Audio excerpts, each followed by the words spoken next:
இப்போ பாடுறா performance friends பாருங்கள். இதுதான் வந்து செனை எக்குன்னு சொல்லுவாங்க இங்கிலீஷில்.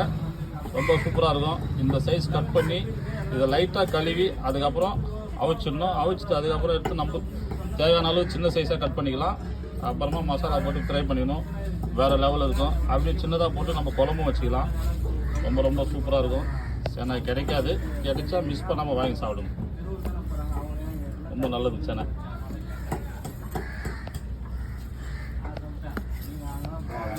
பைப்புண்ணா அப்படியே பைப் அடிக்கு வாங்கிக்கலாம்.